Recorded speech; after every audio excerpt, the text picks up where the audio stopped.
Well, this is the Q&A podcast, and I'm your host, Peter Slen. Thanks for joining us. Our guest this week is journalist Emily Baker White, who's written a book about the history and impact of TikTok. That conversation starts shortly. Emily Baker White covers the tech industry for Forbes. She's written a book about the impact and history of TikTok, which is used by over 150 million Americans and billions around the world. The title of the book, Every Screen on the Planet. Ms. Baker writes that, quote, TikTok has proved itself both too big to ban and too big not to ban. It had created a constitutional crisis, a national security risk, and a whole secondary economy. The author, Forbes tech reporter Emily Baker White, and our conversation begins now. Emily Baker White is the author of this book, Every Screen on the Planet, The War Over TikTok. Ms. Baker White, who invented TikTok and when? Well, it depends a little bit on how you start counting, but TikTok is the creation of the Chinese tech giant ByteDance. And ByteDance was created by a man named Zhang Yiming back in 2012. And how did he come up with it? He had this idea fairly early on that information could do a better job at finding people than people could do at finding information. So back in 2012, our experience with the internet was largely, I want to know a fact and I'm going to go search for that fact and find it. But Yiming, as he prefers to be called, so he goes by his first name the same way Mark Zuckerberg goes by Mark. Yiming thought information can actually find people before they know they're looking for it. And so he and his team started thinking as early as 2012 about how to make that happen, about how to learn what people were looking for so that that information could go seek them. And you write in your book that TikTok was a thing that just happened to you. What do you mean by that? Yeah. So one thing that makes TikTok really different from some of the other apps that we consider its competitors, your Facebook, Instagram, YouTube, is that on a Facebook, for example, you have to go in and find your friends, and then you opt to follow pages, and you give the system lots of information about what you want to see. TikTok is just going to find that information out about you. You don't really have to give it much of anything in the way of expressed preferences. It looks at your revealed preferences. So when you start out on TikTok, you're going to see a bunch of videos that are sort of broadly popular. And TikTok is going to note exactly how long you linger on each one of them. And before you know it, the algorithm is going to know what causes you to pause, what causes you to linger, what you come back to. And it's just going to start feeding you stuff that interests you. And this is sort of the magic of TikTok that a lot of people say, how does it do this? How does it know me? Well, it's looking almost entirely at the preferences you're revealing to it in your behavior in the app. Well, what should we know about Zhang Yiming in 2012 when he created ByteDance? Well, he wasn't so different from your average tech bro. He was a person who loved technology. He loved thinking about technology. He loved thinking about what it could do. When you think of your sort of typical Silicon Valley inventor type, Zhang Yiming is not so different. He was just having that experience in China. And did he have a connection with the Chinese government at all? Not any more than any other Chinese technologist at the time. I mean, these are guys trying to live their lives, and they have got to live their lives under the system that, that they're born into. And so he had to navigate the Chinese government the same way that American technologists have to navigate the American system. And in China, that often means working with or around the government more than it historically has in the US. And that's definitely something we can get into. But this wasn't a person who wanted to create technology for the government or to serve the government. He was a guy who wanted to create technology because he thought technology was cool. Where did the name Byte, B-Y-T-E, dance come from? Well, actually, in part, they chose ByteDance because it translated well into English. And it was an idea that was sort of easy for people to understand. But what does it mean? What does it mean? BYTE, that's a computer term, correct? Yes. So bytes are a unit of, I think, of computer memory, right? You've got megabytes and gigabytes, and that's sort of the size. It is a unit of size for technological information. And as for dance, dancing was the root of TikTok and its Chinese equivalent Douyin. And for a while, a lot of ByteDance was devoted to content around dancing. So TikTok, subsidiary of ByteDance, is that how we should look at it? Yeah, that's a fair synopsis. There are a number of ByteDance entities at this point. There is Beijing ByteDance Technology in China. There are actually, a bunch of Chinese subsidiaries of ByteDance, and then there are international subsidiaries of ByteDance, and there's an international parent company, which is ByteDance Limited. But yes, ByteDance owns TikTok today, and TikTok is one of many companies owned and controlled by the sort of top ByteDance entity. The name TikTok, is it the obvious clock reference? Is that what we're looking at here? I think that was part of it. Also, TikTok is something that you can say in a lot of different languages. I know that was something that they considered. But some of the earliest slogans of TikTok, one was, I think, make every second count, right? And TikTok was a return to very short form content. 15 seconds, right? It came shortly after Vine, which was even shorter, it was like 6 seconds. And so when you talk about making every second count, the early TikToks, they had to grab you immediately because you didn't have a lot of time to get your message across. How many users today? Well, our last official count came sometime last year when TikTok argued in court that there are 170 million active users in the United States. Globally, we know it's well over a billion, probably 1.6, 1.7 billion from estimates. The company isn't always outspoken about exactly how many users it has. What videos are on the app? Everything. You can find just about everything on TikTok. You can find how to tie a fisherman's knot. You can find how to sing a song. You can find how to translate something. It really is sort of encyclopedic in the way that YouTube is now encyclopedic. Can anyone post to TikTok? You need an account, but yes, unless you are in mainland China. And then you can post to Douyin, which is the Chinese equivalent of TikTok. Is it free to join? It is. What is TikTok worth? A lot of people have a lot of different feelings about that. And right now, it's unclear whether it's worth anything because it's unclear how much of it can be sold. So the Chinese government has said that the algorithm powering TikTok is not for sale. It's a restricted export. And the Chinese government is not inclined to let ByteDance sell it. Whether ByteDance is going to try to sell something short of the algorithm, some of TikTok's sort of branded assets, like the app without the algorithm, they might try to do that. But when you ask what is TikTok worth, you've got to ask what is TikTok for the purposes of any potential sale. So the algorithm is the main part of TikTok, is that correct? The algorithm is the engine that determines what you see on TikTok today. So the videos aren't part of the algorithm, right? Those are assets of the app.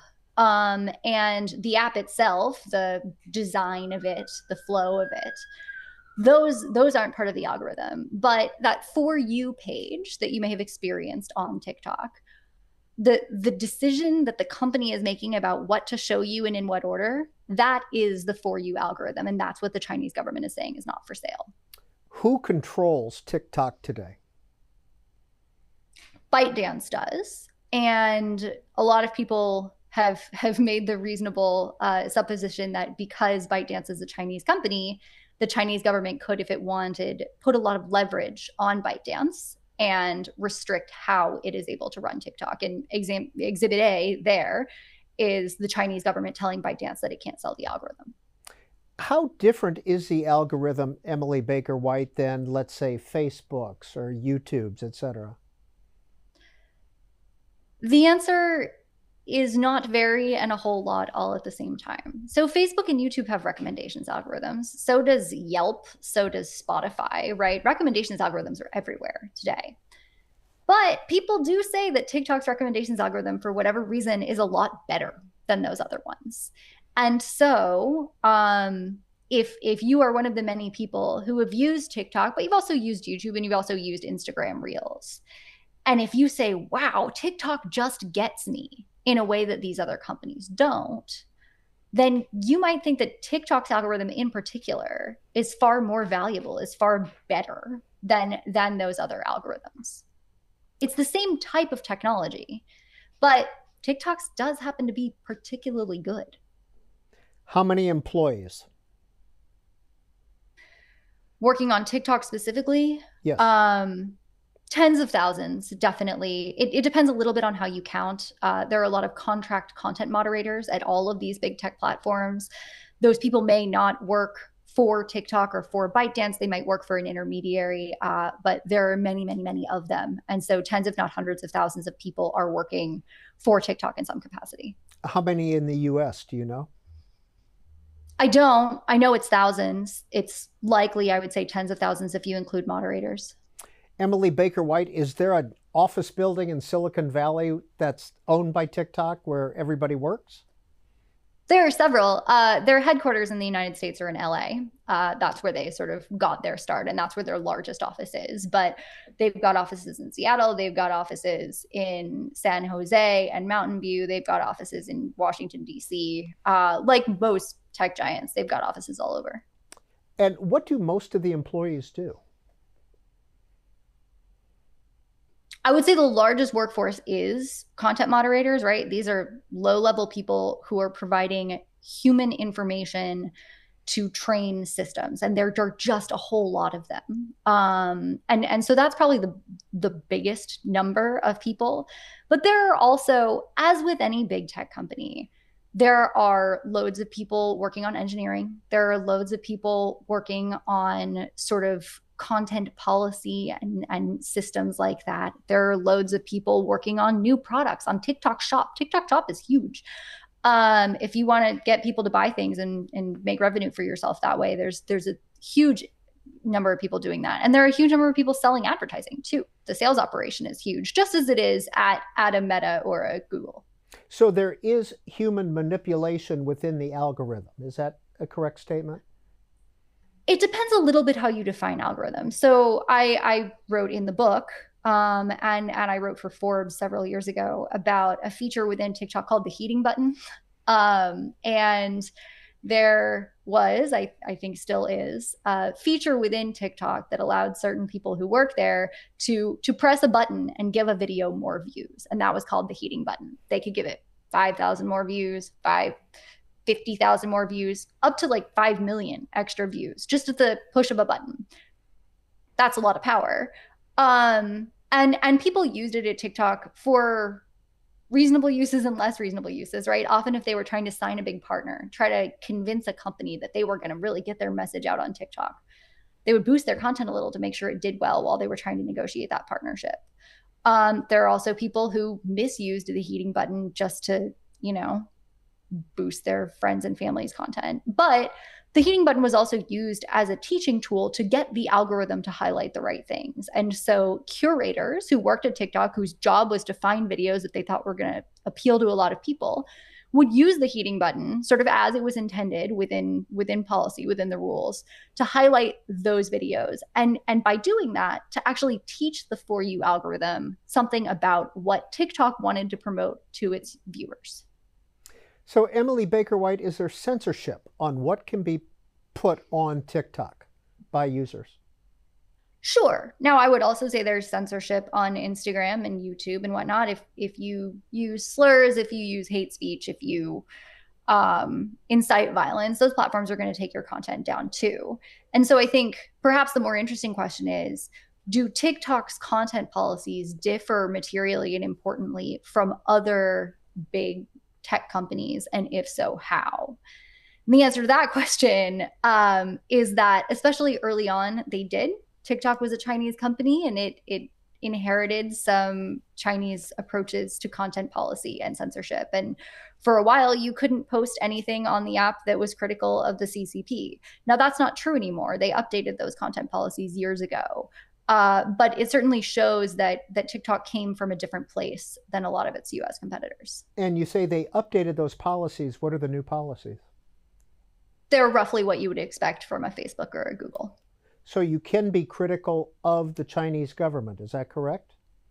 Yes. On TikTok today, you can. And if you search for it, you will see that there are people who are calling out the Uyghur genocide. There are people who are criticizing any number of decisions made by the CCP. And TikTok is very proud of that. TikTok will show you that as evidence that they are not a national security threat, as evidence that they are just like their US competitors.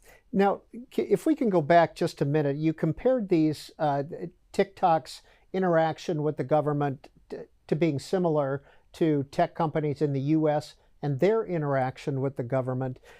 Sometimes when a company is Chinese owned, we get a little suspicious and a little confused. Can you explain the differences or the similarities?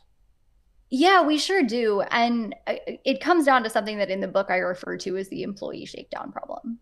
And today, if a policeman walks up to an engineer who works at Google and he says, hey, I'm going to need you to give me information about these 10 Google users, and I'm also going to need you to tweak this piece of code to make this content more popular than that content. The Google engineer can say, sorry, unless you have a warrant, you can't come in my house. And no, I will not do those things. Tough luck. Talk to my attorney. And the policeman likely won't do anything else. But that's not true in China.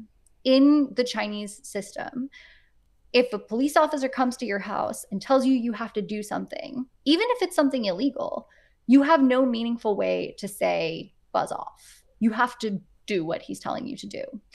And so the fear about TikTok is that the Chinese government could come to the employee, to the house of any number of ByteDance employees, thousands of them, right? Put a gun to their head and say, you're going to turn over this information and you're going to boost this propaganda in the app without telling anyone, or I'm going to detain you, or I'm going to detain your grandmother.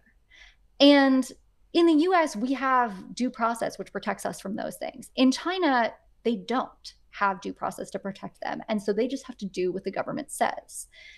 And so if you live in that system, the difference between a private company and a public company erodes really fast, right? If you just have to do what the government says, if your company has to do what the government says and your employees have to do what the government says, even when that's violating people's rights, then there is a real legitimate fear that the Chinese government could try to use TikTok to either gather information about Americans or change what they see online. And C-SPAN's Q&A podcast continues in a moment. Is Zhang Yiming still the owner of TikTok, and is that 100% that he owns? He is a partial owner of TikTok, but like many tech CEOs or tech founders, he has super shares that give him additional control over what can happen to the company. As of today, he only owns, I believe, 20 or 21% of the company. But because he has those super shares, he still has sort of an outsized role in determining the company's future. Is he a so-called billionaire? He is a billionaire. How does TikTok make money? Primarily through advertising, though also a bit through TikTok Shop too. It's also worth noting that TikTok is not profitable in most places around the world today. TikTok's still losing money, but it's a huge, huge funnel of data and information that can then be used to make sales down the road. Are you a TikTok user, Emily Baker White? I am not. Why not? Well, back in 2022, I broke a really big story about the company. I was leaked a bunch of audio tapes that recorded internal meetings at TikTok talking about how people in China could access US user data. And TikTok was trying to fix the problem, but at the time they hadn't fixed the problem, and US user data was widely accessible in China. After I published that story, the company cracked down internally on people who were leaking to journalists, like the person who leaked the tapes to me. And in so doing, some people in the internal audit department at ByteDance came up with a scheme that they were going to use the data from my TikTok account and cross-reference it with data from all of their thousands of employees to try to see if we'd been in the same place at the same time. And so they cross-referenced my IP addresses with the IP addresses of all their employees. So if I had been in a cafe or a public park or anywhere connected to the Wi-Fi there, and their employees had been in the same place at the same time, they might be able to tell that. And this was an effort to try to figure out who was talking to me. I eventually found out about this scheme and reported on it. And TikTok and ByteDance eventually acknowledged that this had happened. But the fact that they surveilled me to try to figure out who my sources were. They also did this to a Financial Times reporter named Christina Criddle. Definitely turned me off from using the app in the future. Well, it was in 2019 that Senator Josh Hawley talked about security concerns with TikTok. Here he is. The threat isn't just to children's privacy. It's a threat to our national security. We don't know what China can do with this kind of social data in aggregate, what it tells China about our society.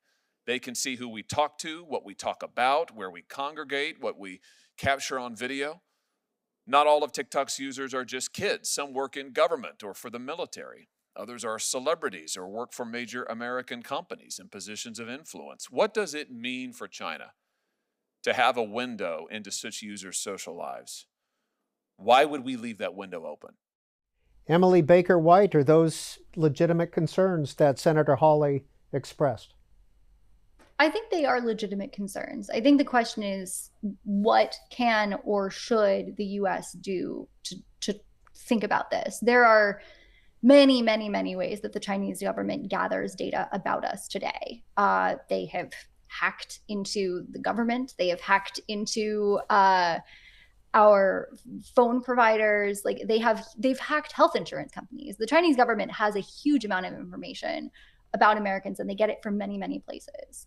And it's reasonable to be worried about what a hostile foreign government might try to do with that data. I think the question is really, okay, what do we do given that that is an existing problem?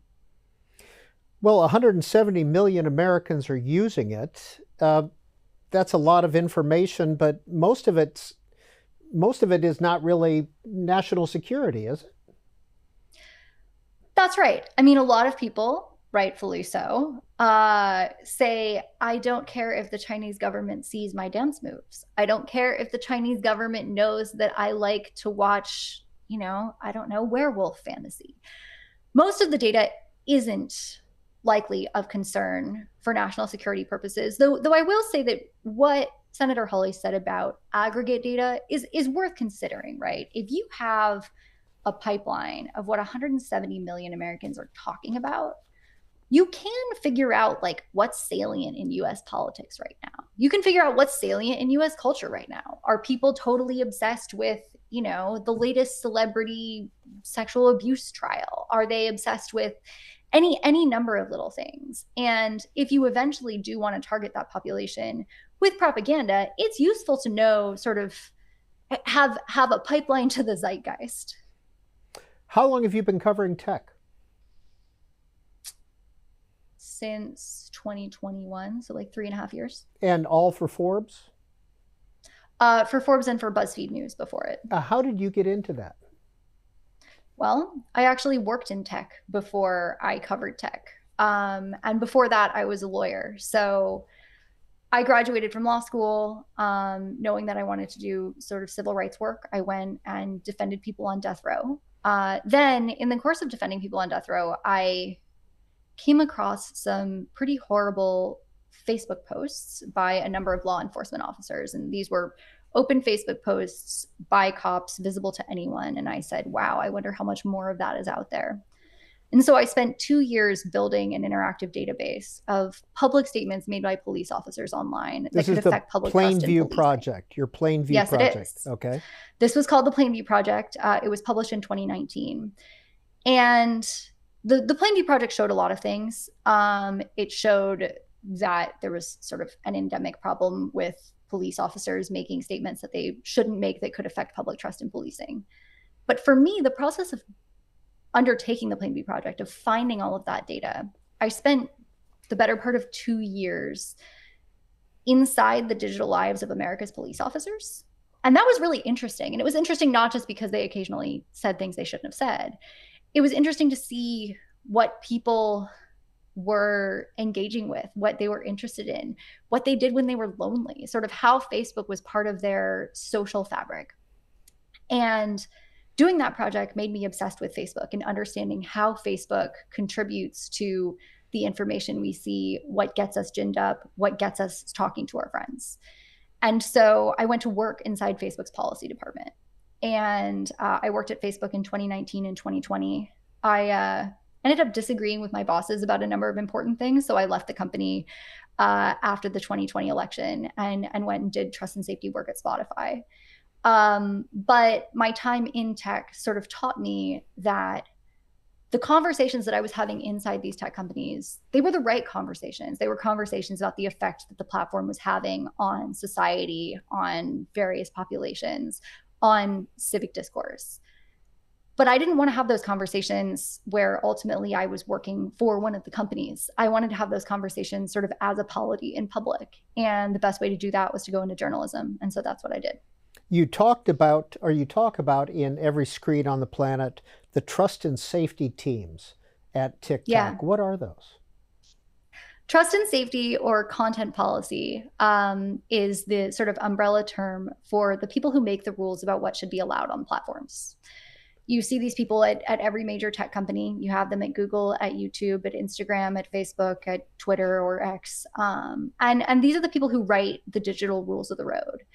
And as someone who was once a trust and safety employee, it's a really important job, and it has a really big role in how these tech companies ultimately shape discourse. And it's hugely consequential, and we put a lot of trust in these people, for better or for worse, and probably both, in figuring out how platforms should, like what space platforms should occupy in our larger sort of national conversation, international conversation.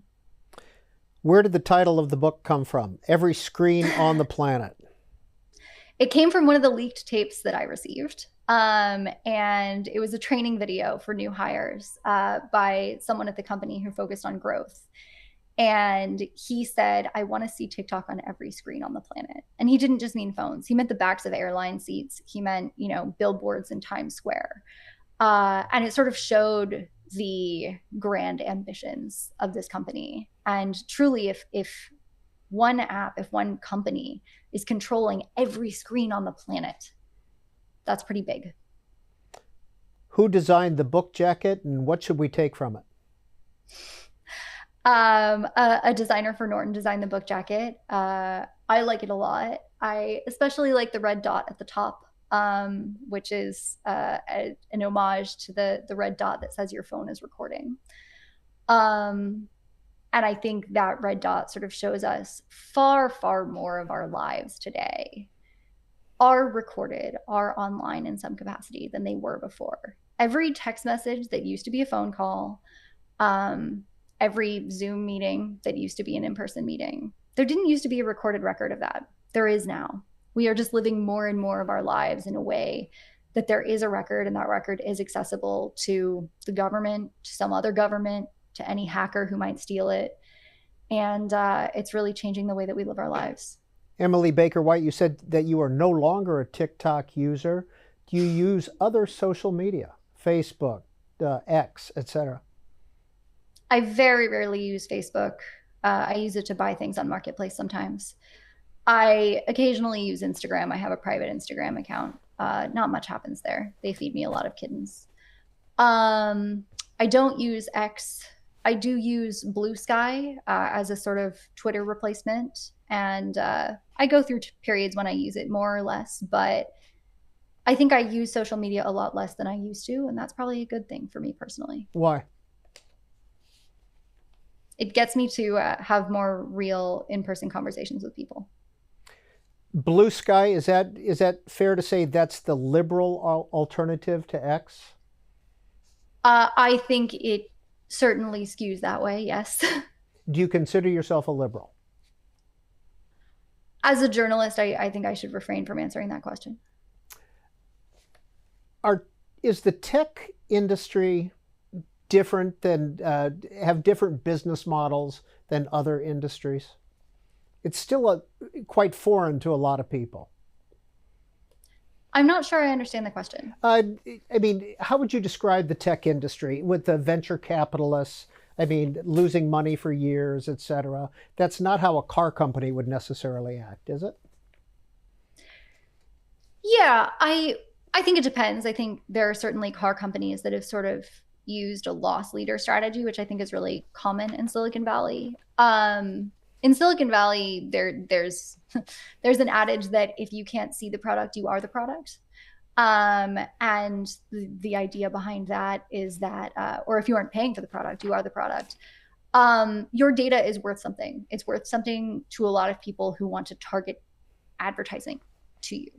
And if a company is giving you a product for free, and in exchange, you're giving the company lots of information about who you are, what you like, what you buy.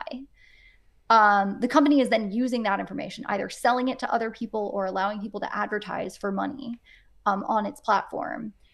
It's always good to remember that if you're not paying for a service, you're giving the company something else of value. And in Silicon Valley, it is common for companies to lose money before they make money. You look at Uber, you look at Lyft, right? And they used to give out tons of free rides. They'd have super, super cheap fares that seemed too good to be true. And they were too good to be true. The company was losing money doing it.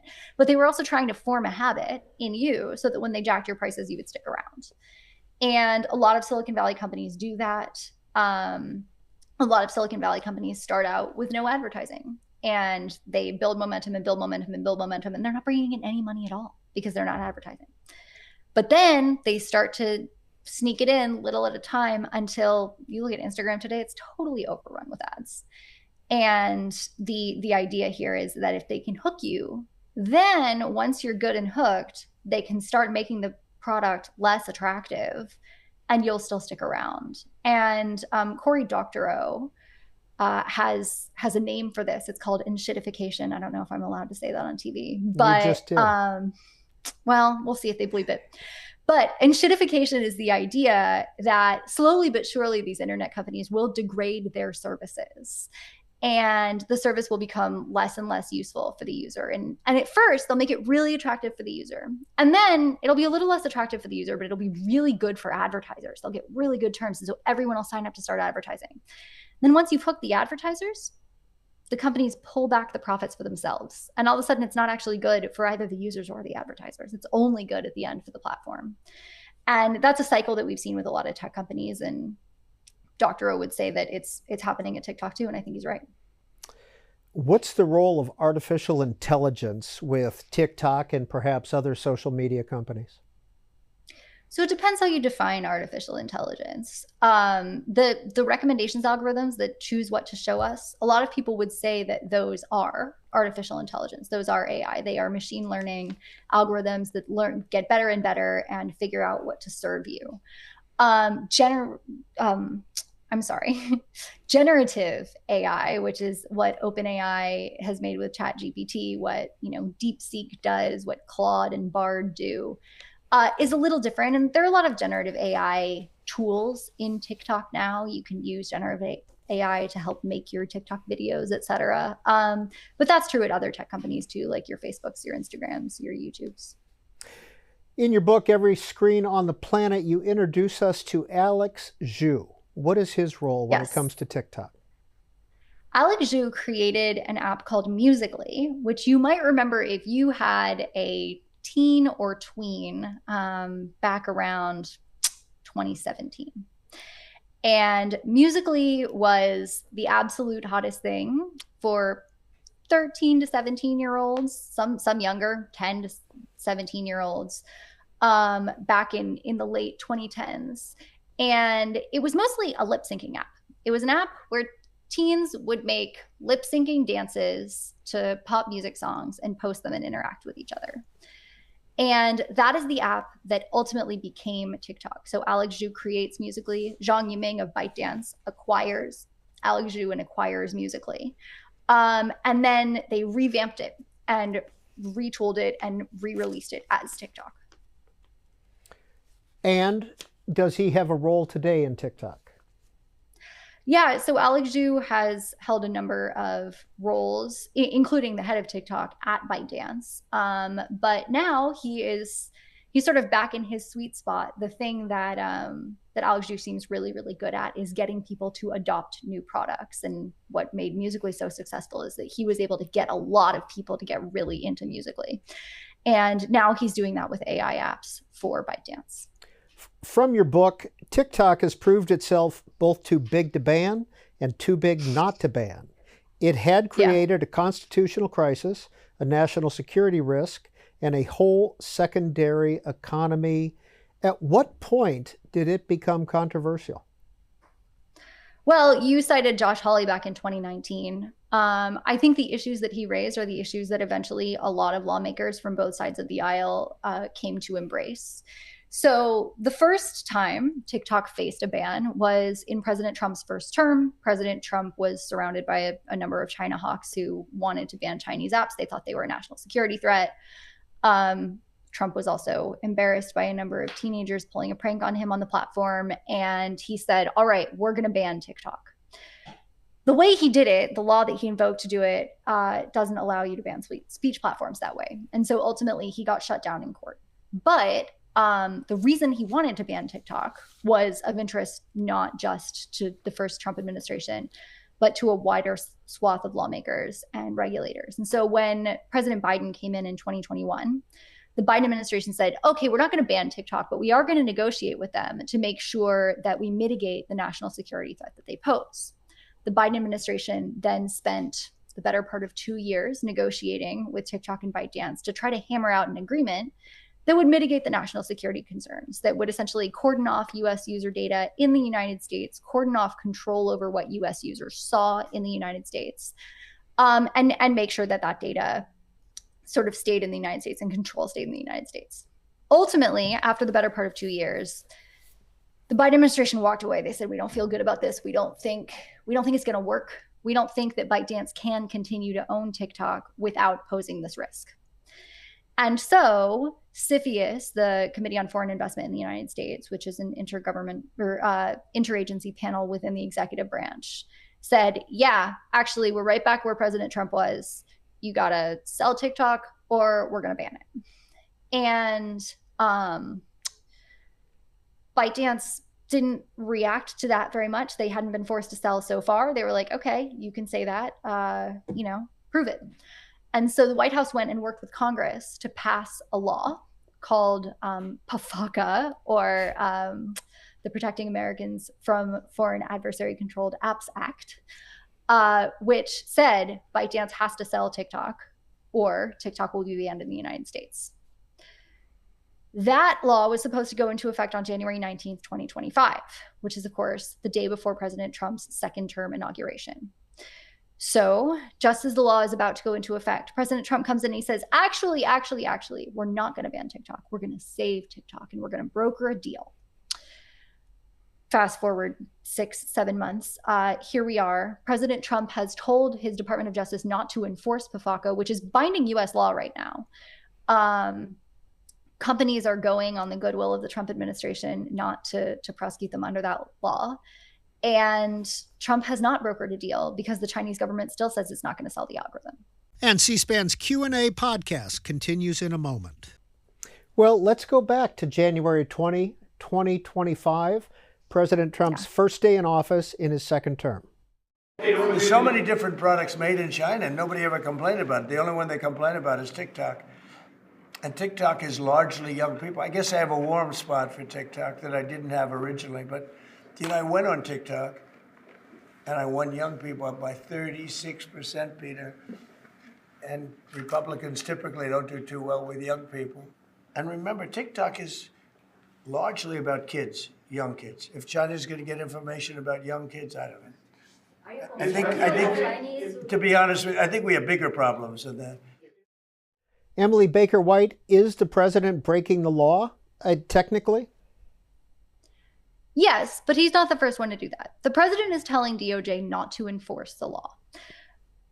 prior presidents have also told DOJ not to enforce various laws that they believed were unconstitutional. And the president, under the Constitution, there's a clause in the Constitution called the Take Care Clause. And it says that the president should take care to effectuate the laws as Congress passes them. And there are sort of two camps about what this clause means. There's a camp of people that says, this says that the president must do what Congress tells him to do. And then the other camp says, no, this clause actually exists to give the president discretion in how he enforces the laws and how he prioritizes enforcement. And the truth is probably halfway between those two things. The founders, the framers, probably both wanted to make sure that the president actually does enforce the laws, but that also he is in charge of how that's done. And so a number of presidents have taken permissions under the Take Care Clause to choose which laws to enforce and not enforce. And that's what Trump is doing here. And he is perpetuating a violation of the law. And that's important to note, but it's also important to note that he's not the first one to do so. So are we in 90-day period extensions? Are we just, what's the status of TikTok? We appear to be in 90-day period extensions. That's certainly what we've had so far. But the law doesn't contemplate that. The law said that the president would be allowed to make one extension if certain conditions were met. Those conditions have not been met, and President Trump is just doing his own thing. Emily Baker White, the president used TikTok during his campaign, didn't he? He did. Was it impactful? It was impactful. Now, going back to that clip you played a few minutes ago about how much he won young people by, I'm not sure those stats are accurate, and I'm not sure where he's getting them. But the president did reach a lot of people on TikTok, a whole lot of people, especially toward the end. And clearly that had an impact on him. And the president is famously transactional in how he deals with people and companies. And he seems to think TikTok was good to him. And so he wants to be good to TikTok in response. So going back to the law that the Congress passed and that Joe Biden signed, would it be technically possible to separate U.S. user data from TikTok or to wall off just U.S. user data? So I think the question is it possible to do that in a sale, or is it possible to do that without a sale? The Biden administration eventually determined that it was not possible to do that satisfactorily without a sale. As long as ByteDance still owned TikTok, they thought ultimately ByteDance is going to be able to control TikTok in ways we're not comfortable with. The solution, though, if the Chinese government were willing to let ByteDance sell the algorithm, and if ByteDance sold TikTok's algorithm and it sold TikTok and it sold it all to, let's say, Microsoft or Oracle or whatever, and ByteDance had nothing to do with TikTok anymore, I think that would address the concerns, because that employee shakedown problem, it doesn't matter what the Chinese government does to ByteDance employees if they have nothing to do with TikTok anymore. Could the status of TikTok change overnight? Yeah, absolutely it could. And Donald Trump could wake up tomorrow morning, decide that actually TikTok is woke, and so he's going to let the ban go into effect. That probably wouldn't literally happen overnight. It would take a number of days for him to change his mind, and it would take a number of days for him to perpetrate an order that would actually get, carried out, but that could happen. Xi Jinping could also wake up and tell ByteDance, you have to shut TikTok down right now, or else we're going to shut down all your Chinese companies. And that's a concern that, U.S. lawmakers had for a long time, that the Chinese government could ultimately control what happens to TikTok. And because they can control what happens to ByteDance, the Chinese government has a lot of leverage over TikTok, and now the U.S. government does too. Let's go back to an earlier part in our conversation. TikTok is a subsidiary of ByteDance. It's only one portion of the company. Is it the major portion of ByteDance? I wouldn't say it's the major portion. I would say it's a major portion. Douyin and Toutiao, which are the two biggest ByteDance apps in China, are enormous. Doubao, the new ByteDance ChatGPT competitor in China, is enormous. TikTok is enormous too, and it is a really big part of ByteDance, but it's not the thing. ByteDance has too many other things going on to reduce it to that. As a political issue, conservatives and liberals and progressives, there's quite a tripartisan coalition on this issue, isn't there? Yeah, no, I think there is. I mean, it sort of goes back to the idea of politics stopping at the water's edge a little bit on foreign policy, especially China policy. I think there is less partisan divide than there is on a lot of other things. And there are people who are hawkier and people who are dovier, and they actually occur in both parties. But I think this sort of the center most of the lawmakers and the intelligence community in the United States is really worried about China, and they're worried about TikTok as a result. Another name, another gentleman we want to introduce you to, Zhu Zichu. Who is he? He pronounces it show. Thank you. The easy way to remember that is that his TikTok handle is Showtime. So you'll never forget it again now. It's very effective. Shou is the CEO of TikTok. He is Singaporean.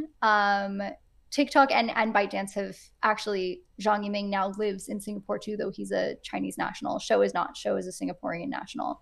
And Singapore has been sort of called the Switzerland of Asia, in that a lot of wealthy Chinese people will go to Singapore because it's neutral ground and they're able to do business with Western states. They're able to do business within China, and the Singaporean government is much sort of less interventionist in that way. And so Shou was a natural pick for the job of TikTok CEO because he speaks Chinese. He can, liaise with Chinese companies, with the Chinese government if need be. But he is not Chinese. He's not beholden to the Chinese government in the same way that Chinese nationals and certainly people living in China are. And he served as the CEO of TikTok since 2021. And he attended President Trump's inaugural. He sure did. He wasn't the only one. He was there with American tech CEOs as well, but he was there. Yeah, what do you think about that? What should we think about that?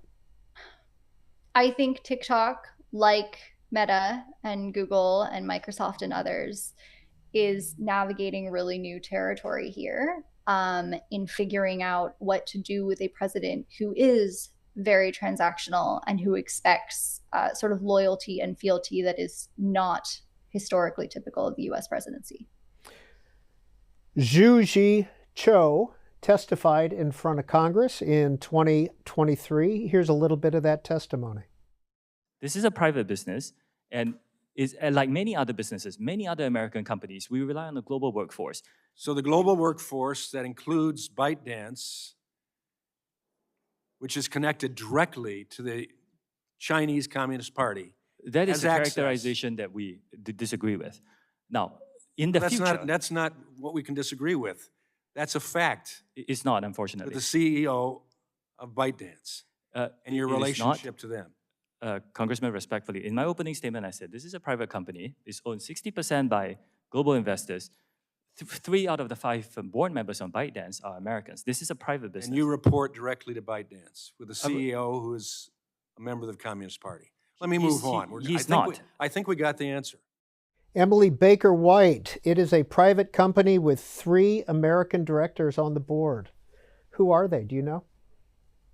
Yeah, I don't quite know what the lawmaker was talking about there when he said that the founder of ByteDance was a member of the Communist Party. I don't believe he is. So that's clearly wrong. And I think what Shou was trying to say was that TikTok is, ByteDance is as private a company as you can have in China. The question is, how private is that really? And there are a lot of people who say you can't have a private company. No company is fully private in China. And certainly the government is more interventionist there, and it demands things of its companies, even its private companies, that we historically haven't in the United States. But I think ByteDance is trying to be free from the Chinese government. It's just not entirely something that it's able to do by choice.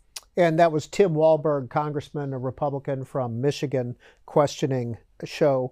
Do you know who the 3 Americans are on the ByteDance board offhand? I'd have to look it up. Not off the top of my head. And you had mentioned earlier that the CEO of TikTok, of ByteDance, Shou is the ByteDance CEO, correct? Shou is the CEO of TikTok. Zhang Yiming is the founder of ByteDance. And still the head of it, correct, of the overall company.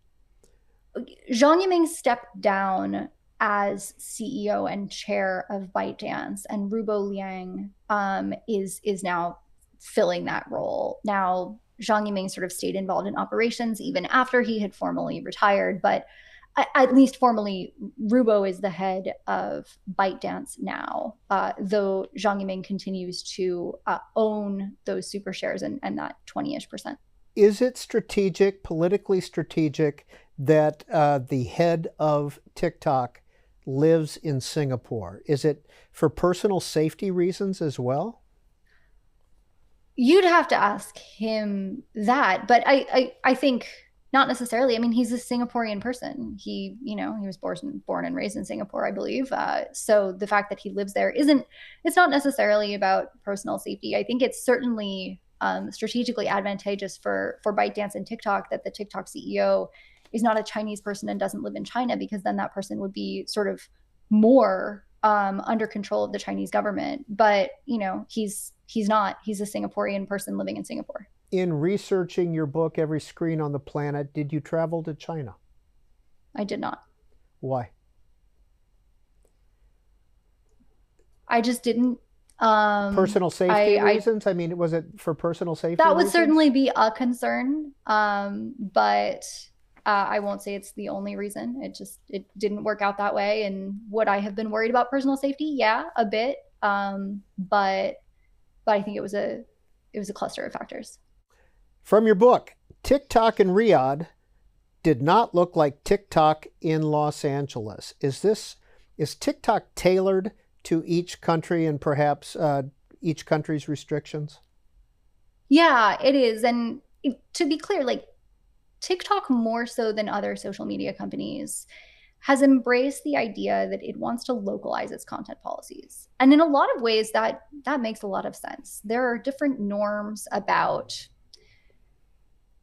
like, I don't know, what people should be allowed to wear in various countries. There are different norms about what's obscene, and trying to be respectful of other markets' cultural norms, I think, can come from a good place.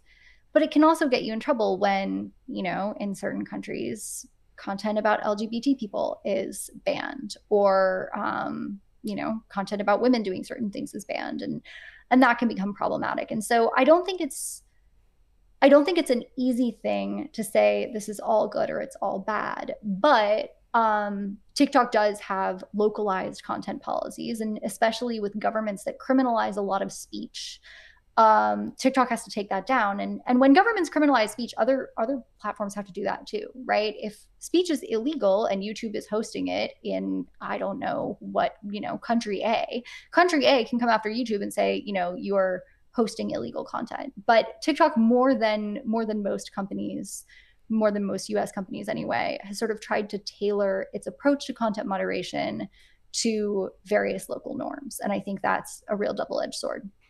Do Chinese residents have access to Facebook, YouTube, et cetera, et cetera? For the most part, no. The Chinese government has banned those apps.